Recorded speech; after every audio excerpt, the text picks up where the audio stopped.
Ms. Hamilton, can you hear me? Yes, I can. Very good. Now, I've also got AirPad 2. Is that you also, or is that someone Yeah, else? that was it.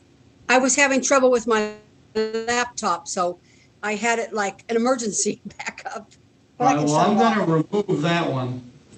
What we've Okay. got here is sufficient. So you're in the right place. You're a few minutes early. I know you've been practicing logging in. I do appreciate that. Let me put you in the waiting room. Don't go away, all right? I'll be with you Okay. shortly. All right.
All right, we're going to go on the record in our small claims matters.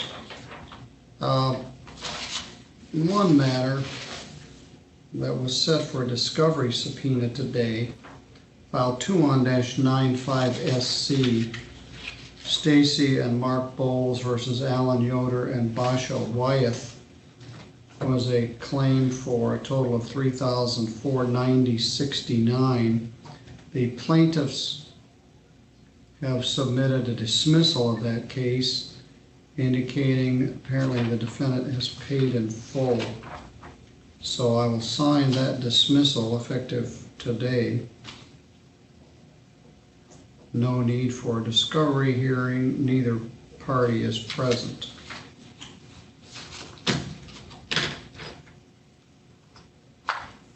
Our next matter is entitled Doris Hamilton versus Turnkey Builders LLC and Dylan West. This is a claim for $3,538 plus costs for the request of the return of a deposit for work not performed. Doris Hamilton is present. Is that you? Yes. Would you please raise your right hand? You swear or affirm any testimony you're about to give in this matter will be true to the best of your knowledge and belief? Yes.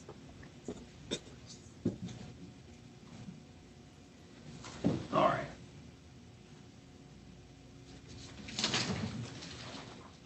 The court officer was able to serve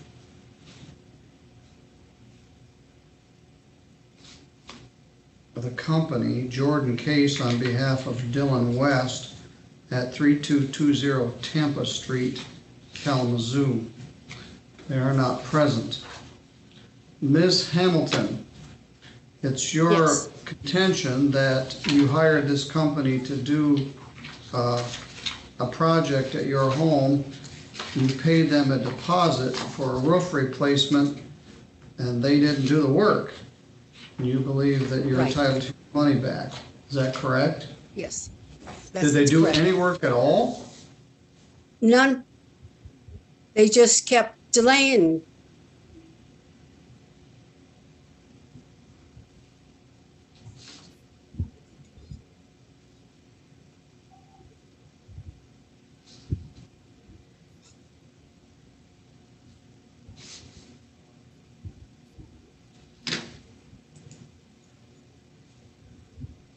They refused to answer anybody. Thank you. My lawyer, the Better Business Bureau, Laura.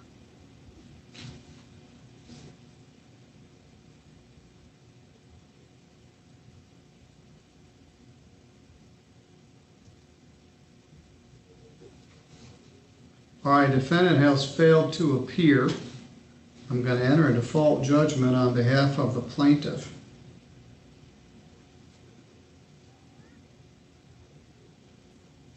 In the amount of $3,528, or $3,538.25, $815 in filing fee and $76.40 in service fee, for a total of $3,695 by default. The defendant has 21 days to pay that, or you can pursue collection. I'm doing it to Turnkey Builders LLC and Dylan West. This is close to a fraud. When did you pay the deposit? It was about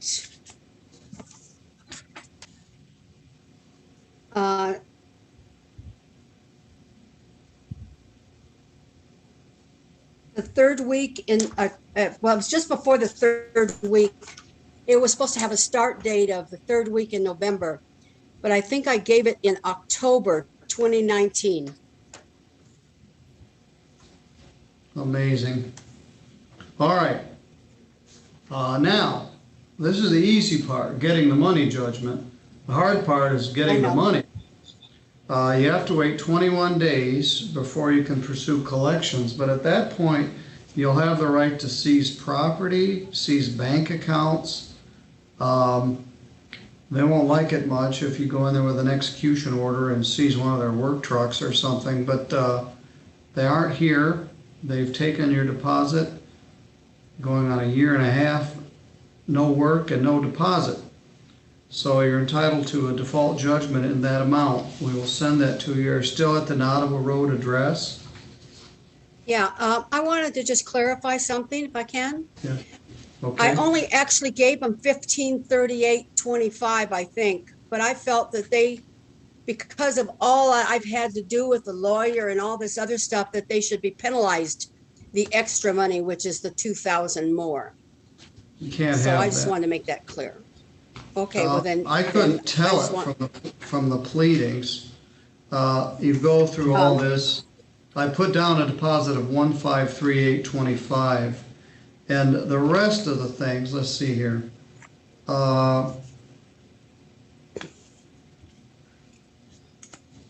Did you have to pay to get the dumpster out of there? I know it sat in my driveway for 2 months. No, you get your deposit back. Okay, I just wanted to make sure I clarified that. I appreciate that. It is a default, I could do it, but what you're entitled to in small claims is 1,538.25. You don't get a $2,000 penalty. 1,538.25, although you ought to be able to, plus 81.15, plus 76.40. 1,695.80.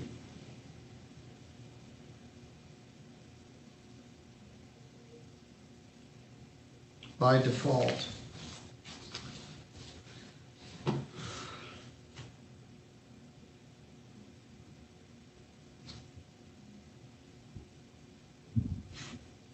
All right, Ms. Hamilton, thank you for practicing logging in and making sure you got in. Thank you for your straightforward manner. It was nerve-wracking. Well, we made it. Anyway, I Yeah. think you're going to get their attention when you attempt to serve this executed judgment.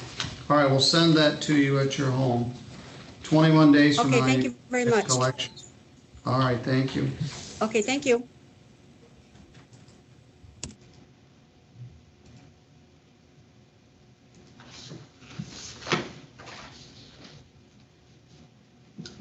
All right.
Good afternoon, Mr. Wiki. How are you, Your Honor? Good, thank you for being here. I apologize, I'm the one that dragged you into this. No, that's fine. But I wanted to get a source that could perhaps shed some light on this. So parties will be here shortly. I appreciate your being here. I'll put you in the waiting room and bring you in just a moment. No problem. Thank you.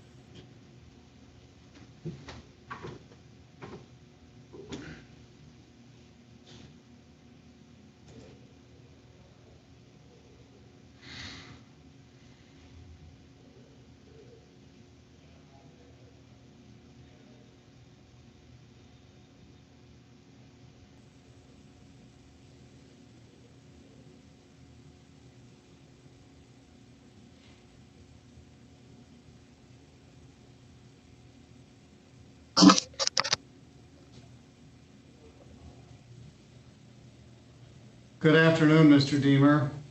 How are you? I'm good. This is Judge Middleton here in Centerville. I'll put you in the waiting room. Mr. Wiki is here. The defendants aren't here yet. I'll be with you in just a brief minute, I'm guessing.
Good afternoon, everyone. Good afternoon. Good afternoon. Good afternoon. We are returning to case 21462 SC. The title of the case is Matthew Deemer, DBA MD Cabinetry versus Pete Rockwell. Mr. Rockwell is present, and his witness and advocate, Lisa Rockwell, is with him. Matt Deemer is here, and I had requested Joe Wicke, the building inspector, to be present, and he was given a subpoena, and he is present. I had directed the parties not to discuss the matter with Mr. Wicke, and I'm assuming they have not. To recap, Mr. Deemer filed an action in small claims for $6,440 for refusing to pay an outstanding balance on custom-built cabinets. The defendants filed a response, said we only owe $3,040.12. See attached supporting documentation. We had some pretty intense testimony on our hearing last week, and some issues came up regarding licensing. And I want to clarify a couple things. First of all, I'm going to start right from scratch by re-swearing everyone. Will you all please raise your right hand, you too, Mr. Wicke? You all swear or affirm any testimony you're about to give in this matter will be true to the best of your knowledge and belief? I do. I do. All right, thank you. I will remind everybody, we are in small claims division of the court. There is no appeal from any decision here. Any decision is final. We'll also remind you that as of today, once again, we are live streaming this on YouTube. We are on the Zoom platform.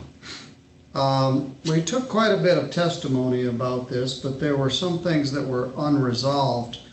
In the pleadings, Mr. Deemer entitles it Matthew Deemer, DBA MD Carpentry. Then he says in the body of the pleadings, Peter Rockwell refuses to pay the plaintiff Matthew Deemer, DBA MD Carpentry LLC. So, Mr. Deemer, is MD Carpentry a limited liability corporation? It is, and I'm not sure. It's MD Cabinetry. I'm not sure. Yeah, it is cabinetry. I just misstated. It is an LLC? Yes, I believe so.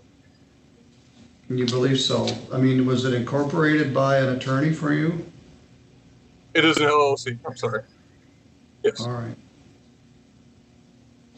Now, one question that was unresolved, there were a couple questions, but one was regarding whether the project itself was permitted, and two, the issue about whether Matthew Deemer or MD Cabinetry is a licensed residential maintenance and alteration contractor. Mr. Deemer, are you licensed as a residential maintenance and alteration contractor? I am not, no. Is a corporation? No.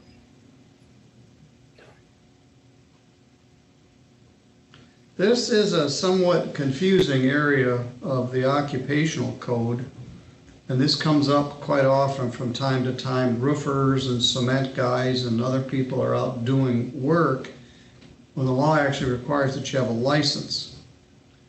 Mr. Wicke, as I understand it, you do not need a building permit to put cabinets in your residential home. Is that correct? That is correct. Yeah.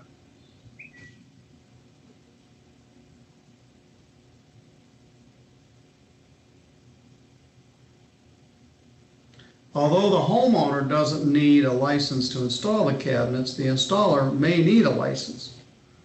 The residential maintenance and alteration contractor means a person that for a fixed sum, price, fee, percentage, or other valuable consideration other than wages for personal labor does any of the following. So he wasn't a worker, he wasn't a worker working for wages, he was doing it on a contract price. does any of the following: undertakes for another for the repair, alteration, addition to, subtraction from, improvement of, wrecking of, or demolition of a residential structure, including other things like building a garage or laying concrete. Repair, alteration, addition to, subtraction from, improvement of a residential structure. And that's under the Michigan Occupational Code found at 339.2401.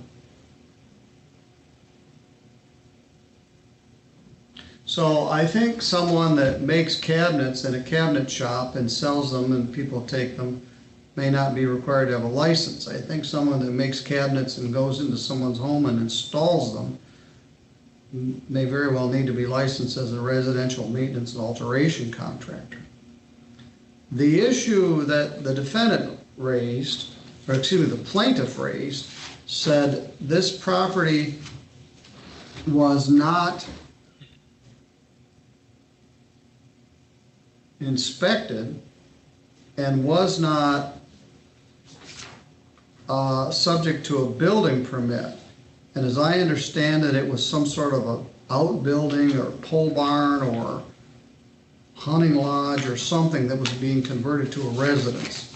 And there was some confusion about what the house number was. It was in Newburgh Township. Mr. Wicke, are you the building inspector for Newburgh Township? Yes, Your Honor. As well as a number of other townships. And Mr. Wicke comes to my court quite often. He represents a number of jurisdictions here in St. Joe County as well. And so I'm familiar with him and he does a nice job. Are you familiar with this property at, and the address may be subject to change, 10315 Bourne Street, and that's a Three Rivers address, but it's in Newburgh Township, Cass County. That is not the residence. That's not the building in question. I'm gonna refer to the letter that you sent, indicating the problem with the service. If I could find it.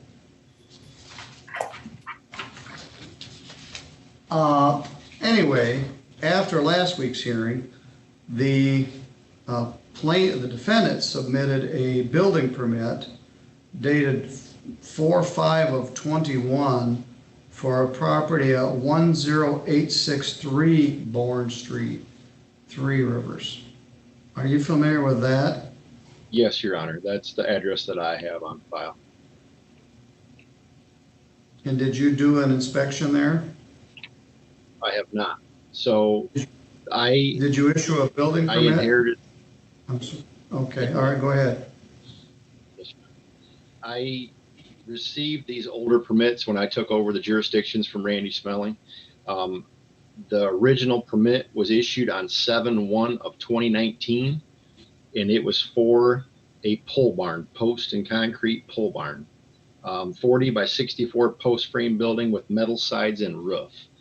And according to the building permit fee that was charged on it, it was just a basic pole barn, nothing finished on the inside whatsoever. There has been one inspection, according to my records, done on 9/17/19 for a foundation, which should be the footing inspection. There has been nothing else since then.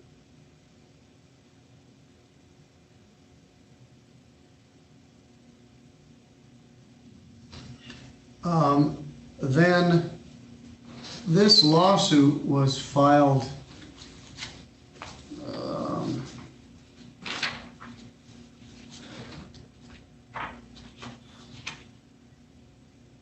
I keep tearing it apart and putting it back together.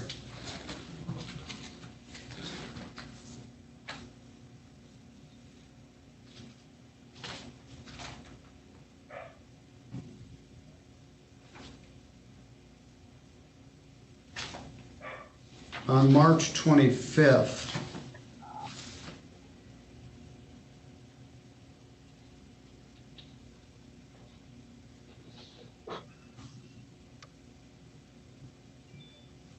And the defendant sent me a building permit for this property issued April 5th.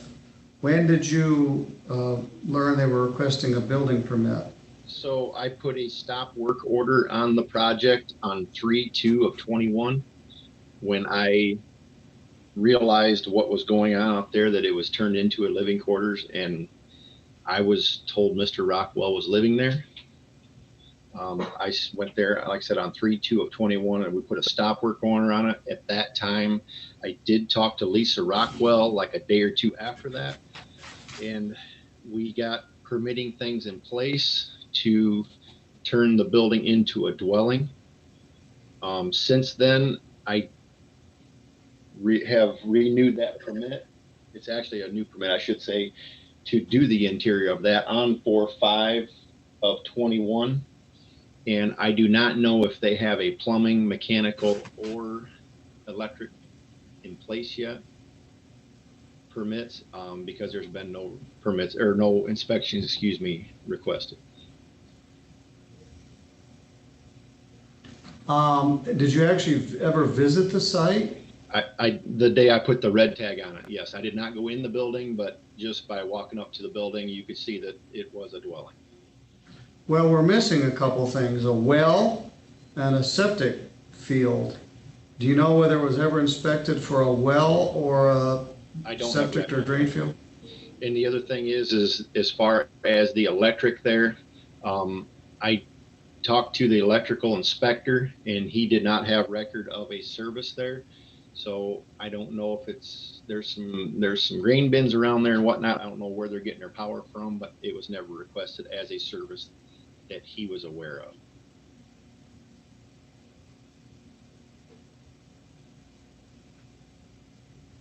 All right, but they're taking steps right now to bring the property into compliance. Yes, they have a permit in place. And what I asked them to do is get their other permits in place for the electric, mechanical, and plumbing. And at that point, all three inspectors would come out and let them know what we have to do to get them an occupancy permit to live there, whether it's remove stuff so we can see it or what we have to do. Now, all of those have been applied for. We do have the return of the electrical one, but the others have not come yet. And your Just building. a minute. Sorry. We're in a court proceeding. Once again, like I said last time, we're not around the kitchen table, so don't just blurt something out. You're a witness, not an advocate, although you're acting as an advocate, which I've allowed some because we're in small claims court. But if you were, the lawyer wouldn't just shout something out. I'll give you a chance to speak.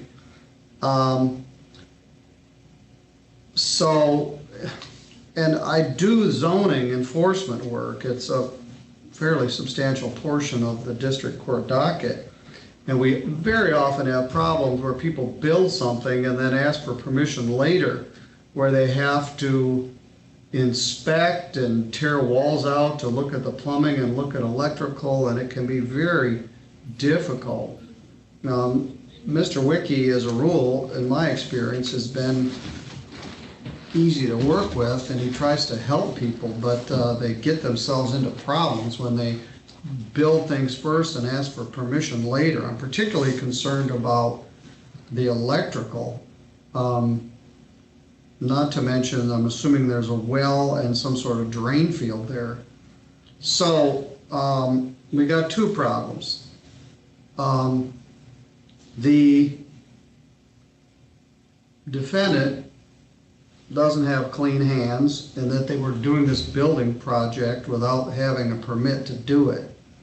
The plaintiff doesn't have clean hands because he's not licensed as a residential maintenance and alteration contractor, which I probably should have addressed last week. Mr. Deemer, my strong suggestion to you is that you get licensed if you're going to be going into people's homes and installing these cabinets. I don't know whether you really have an LLC or not. You seem to believe you do, and so I'll take you at your word. So I've been thinking about this, looking over the notes, pending what Mr. Wiki was going to say. It's actually worse than I thought. I thought perhaps there was some sort of an inspection and the work was legal. The contracting with Mr. Deemer was last November, December. So, Ms. Rockwell, you had some things you wanted to add to the record here. What else did you want to say? Just wanted to say that we do have in hand the electrical permit, and I have applied for the mechanical and plumbing. I do have a well permit and a septic one. I do believe it's in my office. So those are in place. But in fact, all that work's already been done before the permits have been obtained. Yes, as I explained to Mr. Wiki when I talked with him after notification of the stop order, things as far as the COVID and a divorce took place, and my brother was living in a cargo trailer in the middle of the winter outside. It kind of snowballed, so we just tried to get him a place to live, and our mistake in that sense, but we're more than willing to do what we need to do to make it correct and put it in the past that way. All right. Well, you're doing the right course of action now. So hopefully it won't be too much undoing has to be done. Hopefully you had licensed people doing it. Now what I'm going to do is you're going to share the pain equally. The plaintiff is claiming $6,440 absent costs. The defendant acknowledges $3,040.12.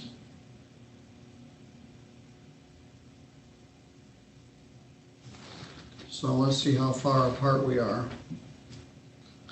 6440.12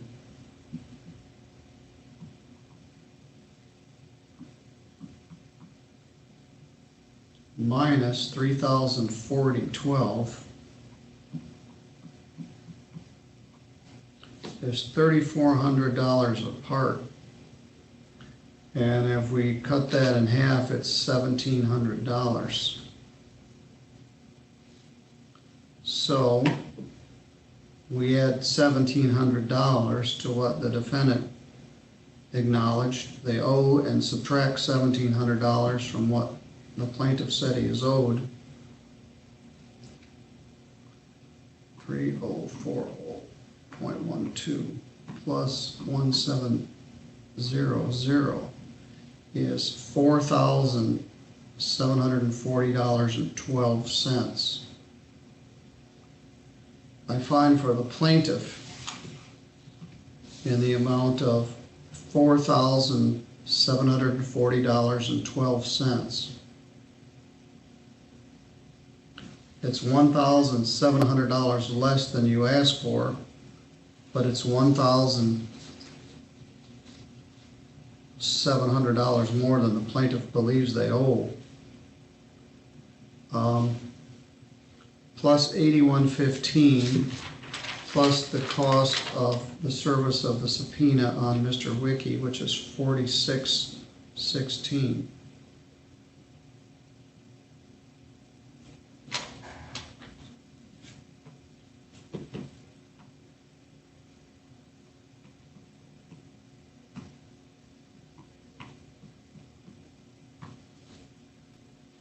That's $127.31 plus 4740.12 equals $4,867.43. I find, Mr. Rockwell, that you owe Mr. Deemer $4,876.43. Mr. Deemer, he has 21 days to pay that, and if it doesn't pay it, you can pursue collection action, including what's called a discovery subpoena to come and discover his ability to pay on the debt. And to some measure, I take what Lisa said into heart. things all went off the rails during COVID. And things happened, but it wasn't until they got sued that they actually pursued the proper permits after a stop work order and a notice of inhabitability of the premises. So they didn't do it right, and the plaintiff didn't do it right. So you share in the difference. I will send a copy of this. Mr. Rockwell, I want to make sure I've got the address correct. There's a dispute as to what the actual correct mailing address is.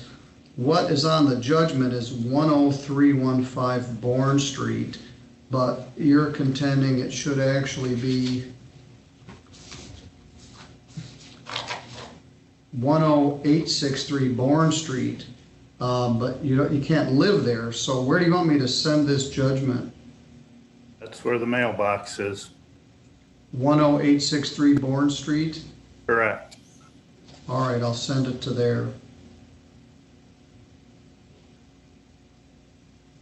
All right, that's my ruling. Mr. Deemer, you'll get a copy of this. I propose to you that you go to the Michigan LARA licensing and regulatory section and find out what you need to do to get licensed. You're going to end up in this situation once again.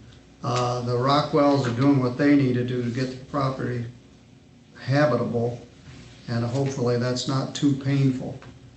All right, that completes the record in this. Mr. Wiki, thank you for your help. You helped nail down the dates and details that were important to me to understand.